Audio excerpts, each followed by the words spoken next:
Hi, my name is Alida. I'm a data engineer for the City of Pittsburgh. And I'm really, yeah, go Pittsburgh. I'm really excited to be here. I'm really grateful to the Airflow Summit for having me, and I'm really grateful to you for coming. Sparse crowd, but we're going to have a good time anyway. Really briefly, this is just like what I'm going to talk about. I'm going to tell you a little bit about the city if you're not familiar. I'm going to talk about my team, what our goal is, how Airflow helps, of course. I'm going to talk about impact, which is kind of like the best part of the talk, and then a little bit about where we're going from here. Okay, this is my only slide about Pittsburgh.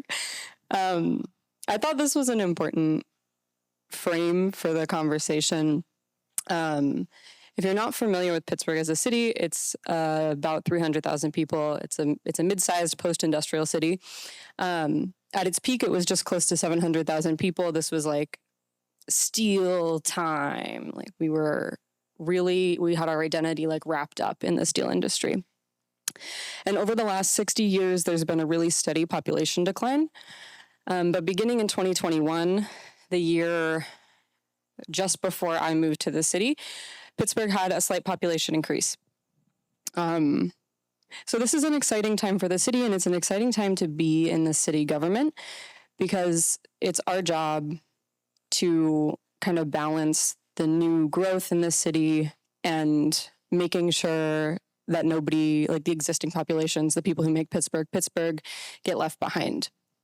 One of the factors for growth in the city is the tech industry. Real estate was cheap following the pandemic. And so, we've always been home to Duolingo. I know that there's a Duolingo person here. I don't know if you're in the crowd. Hi.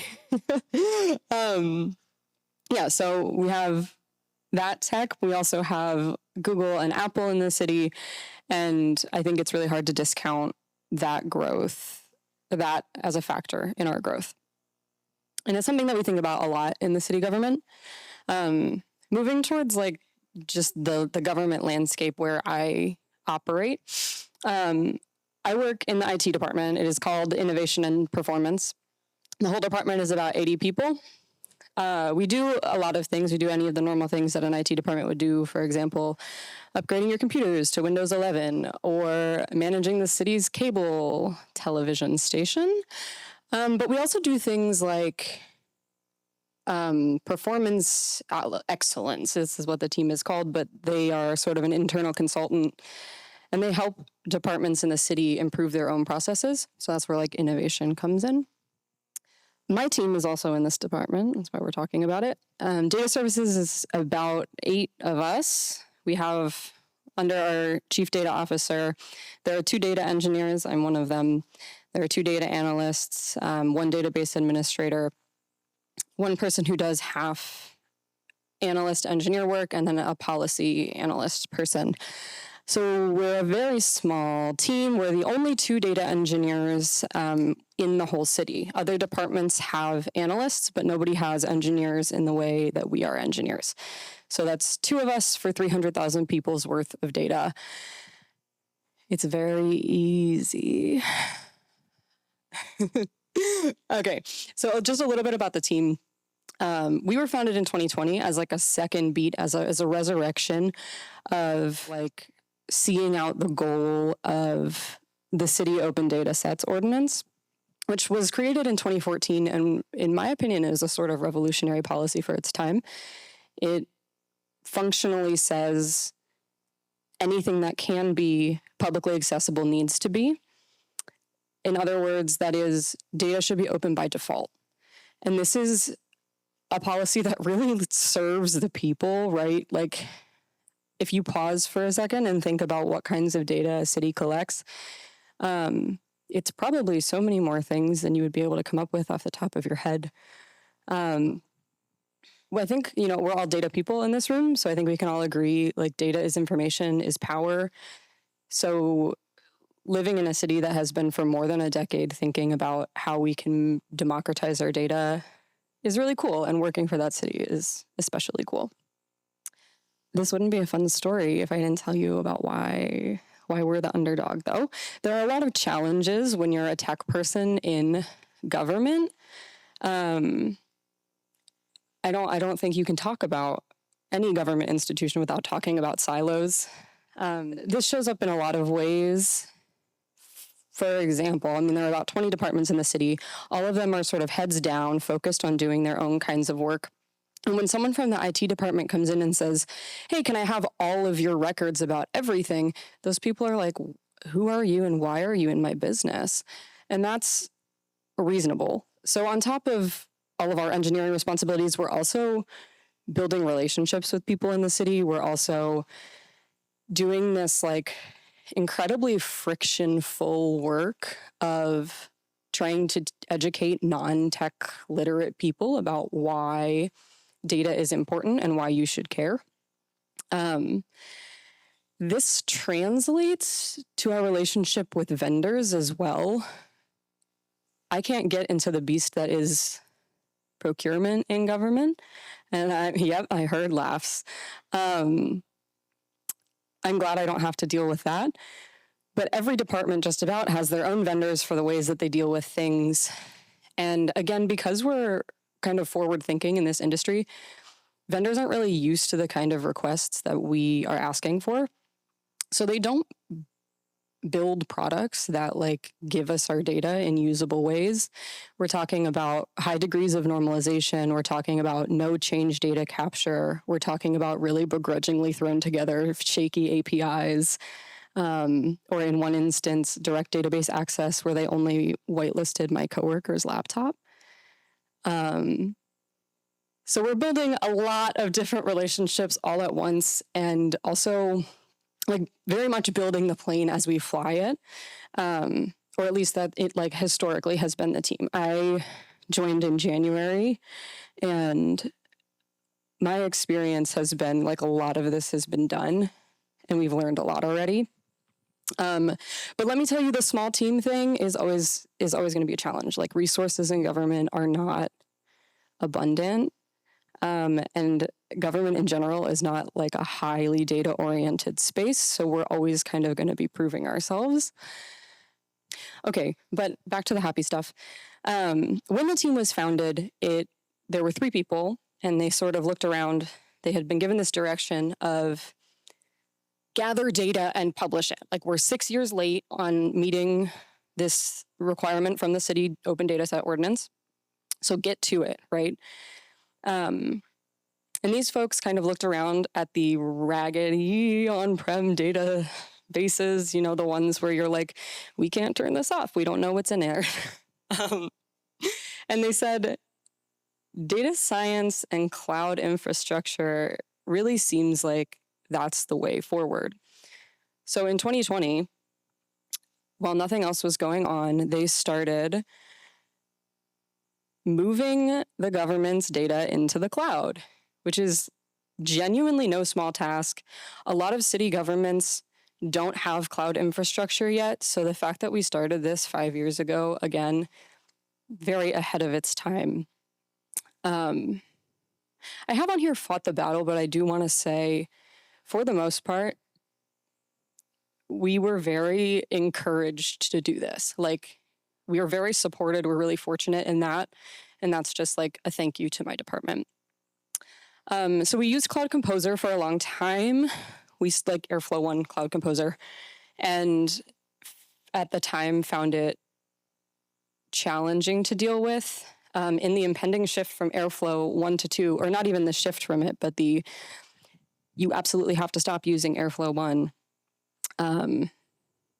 We found a lot of documentation from Astronomer and proposed making the shift. It's like about 1.5 years. And so in like early 2022, we finally made the shift.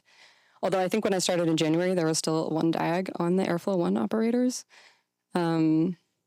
which is suspicious. But regardless, we estimated that this shift saved us about 15% of our engineering time, which is a third of one engineer. But okay, that brings us up to today and our like modern, what do I call it? The data universe. These are not all of the departments, but I list them here to show you just how many different kinds of things we're collecting.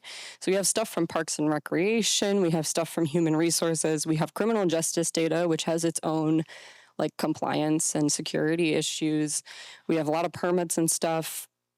And so we wrangle all of this information from these really disparate sources and then funnel them through Airflow. And this is why I wanted to give this talk. I joined the city in January and probably made this proposal in like April, because coming in, I was like, it's really impactful to see that like a handful of people with this tool have managed to take the beast of modernizing government data and like truly tackle it because of what Airflow is able to do. I'm going to dwell on the DAGs for just another moment, and then we'll get into the data destinations.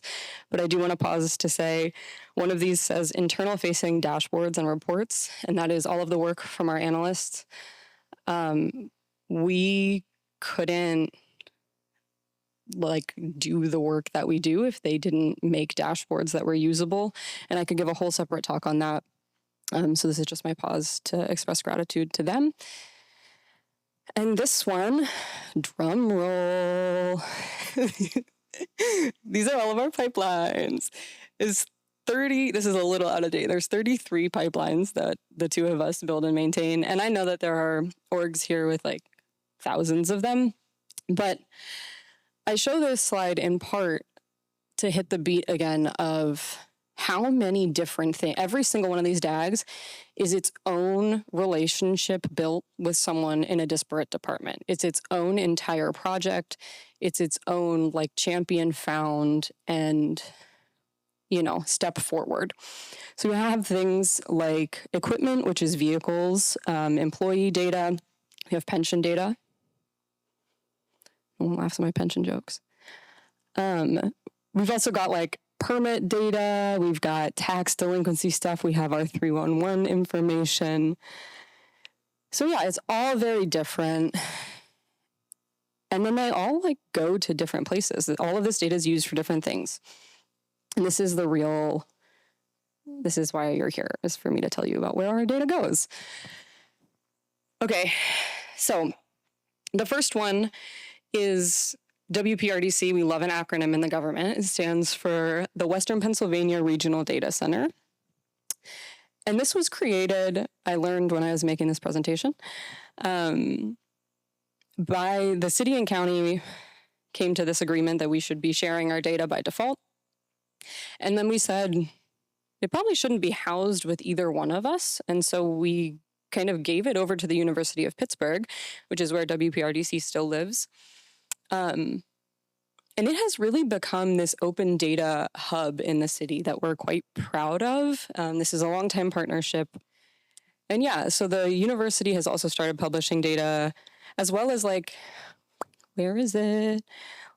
Bike PGH, you can't read that from where you are, but that's our rideshare service. That's like a nonprofit in the city. So we're starting to see like other data people in the community engage with this, which is exciting. And I don't think was quite the intent, but is like when we talk about Pittsburgh kind of looking for an identity, I really see this as the early steps of data as identity in the city.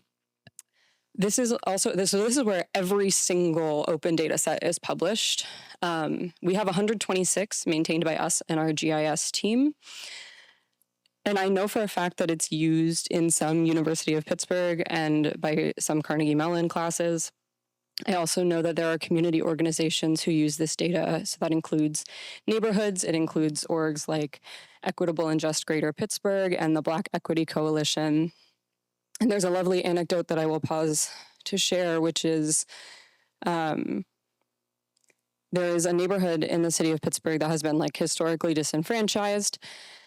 And they have 2 ongoing traffic calming projects. And it's pretty much unheard of to get money and support for multiple infrastructure projects at once.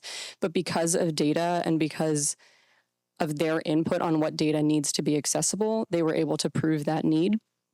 So in that way, the data that comes through our airflow pipelines is, just tangibly creating impact on our communities, which is really exciting.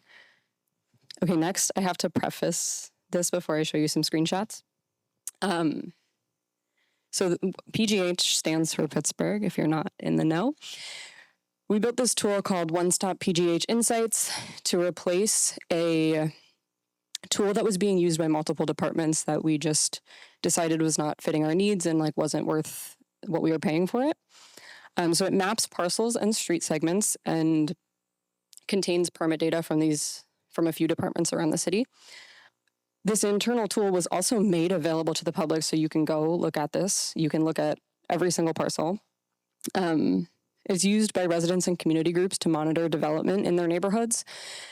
And it's also used by parcel owners. There's a notification feature built into it. So when you have an update on a permit in your property, you can find out because of this tool.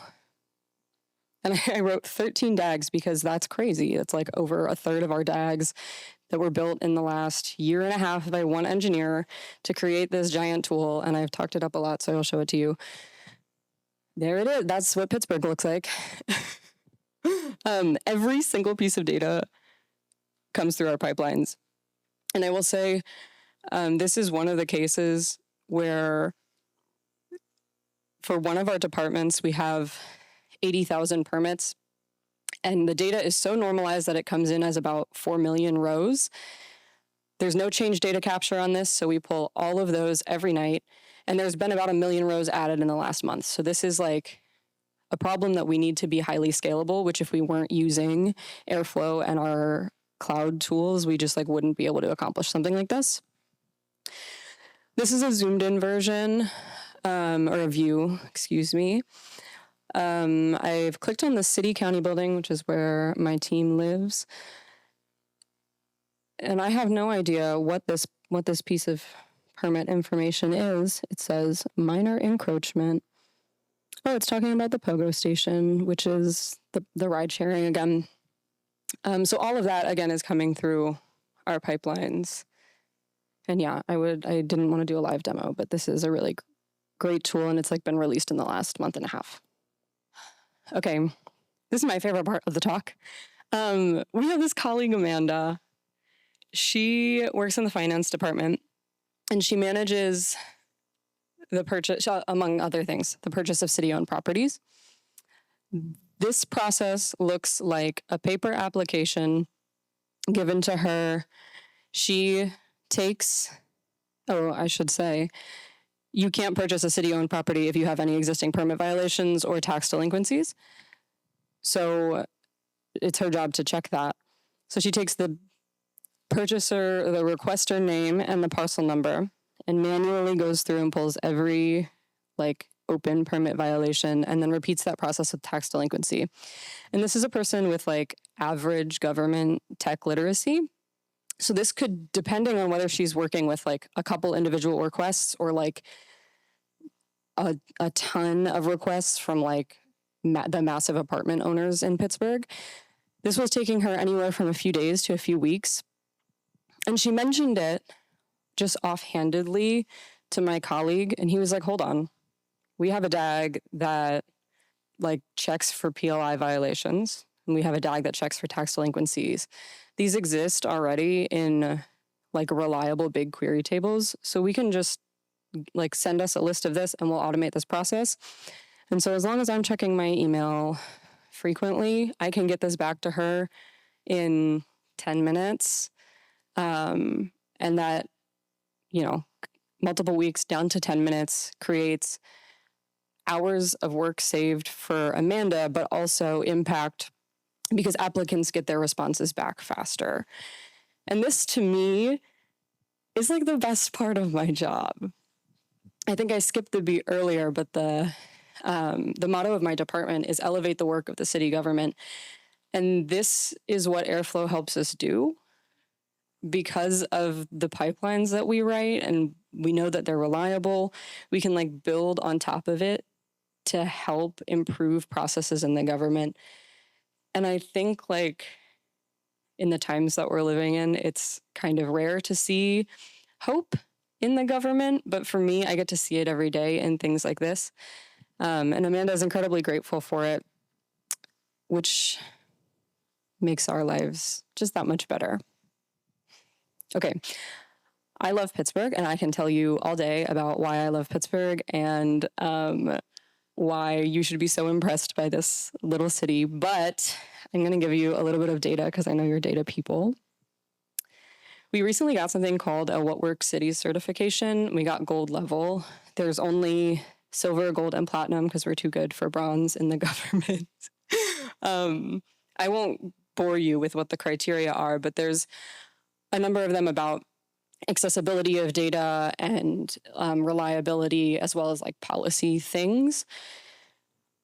There's 43 of them total. You need 30 to meet gold, and Airflow stands up 9 of them, which is like really cool. Yeah, I have some other cities with the gold level listed, Boston, Los Angeles, and Seattle, because that's where we are. But these are cities with like at least twice the population that Pittsburgh has. And we're just like there. Like we're just at that same level. I will also say there's only 3 cities in the country with platinum. So in terms of cities that are doing things like this, we're doing very, very, very well. And we're just going to keep getting better.